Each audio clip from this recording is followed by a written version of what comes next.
ഇന്നും നിത്യവുമായി ഭവിച്ചിടട്ടെ. ആമേൻ. ഹല്ലേലൂയ പാടിയിടുന്നു. ഹല്ലേലൂയ ഹല്ലേലൂയ.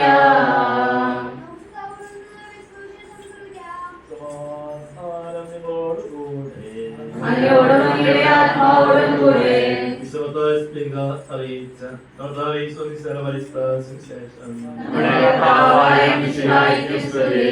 ഈശോ കഫർനഹൂമിൽ പ്രവേശിച്ചപ്പോൾ ഒരു സഹോദരൻ അവിടുത്തെ അടുക്കലെന്ന് യാചിച്ചു. കർത്താവിന്റെ കൃത്യം നിർവ്വാഹം പിടിവിട്ട് കഠിനവേദന അനുഭവിച്ച് വീട്ടിൽ കിടക്കുന്നു. യേശു അവരോട് പറഞ്ഞു, ഞാൻ വന്ന് അവനെ സുഖപ്പെടുത്താൻ.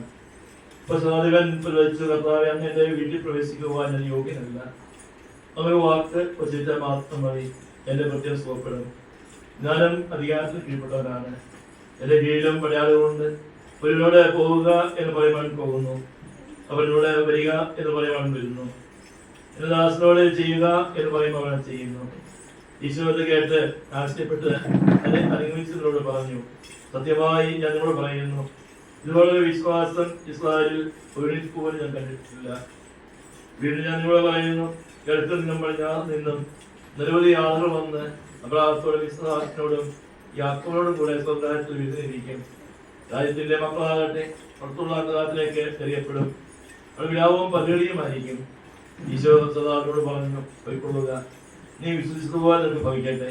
ആ സമയത്ത് തന്നെ പ്രത്യേകം സ്വം ഭാവിച്ചു.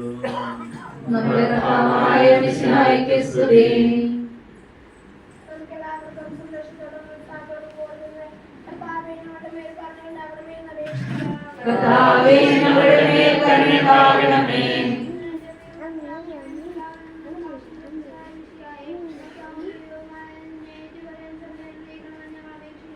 കർത്താവേ, ഞങ്ങളുടെ മേൽ കരുണയാകണമേ.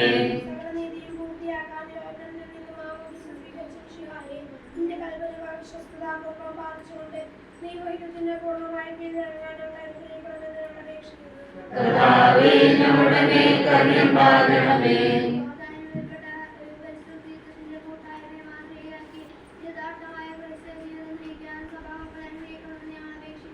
കർത്താവേ, ഞങ്ങളുടെ മേൽ കരുണയാകണമേ.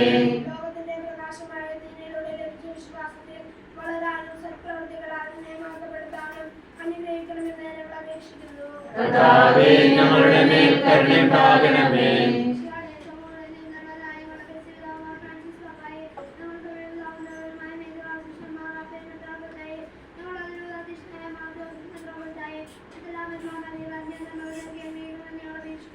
കർത്താവേ, ഞങ്ങളുടെ മേൽ കരുണയാകണമേ. കർത്താവായ മിശിഹായേ, നിന്റെ മൃഗാലയങ്ങൾ എല്ലാവരെയും രക്ഷിക്കുകയും നിന്റെ ശാന്തിയും സമാധാനവും ഞങ്ങളെ വർദ്ധിപ്പിക്കുകയും ചെയ്യണമെന്ന് ഞങ്ങൾ അപേക്ഷിക്കുന്നു. കർത്താവേ, ഞങ്ങളുടെ മേൽ കരുണയാകണമേ. ഞങ്ങളുടെ കർത്താവേ, അങ്ങേക്ക് ഞങ്ങൾ സമർപ്പിക്കുന്നു.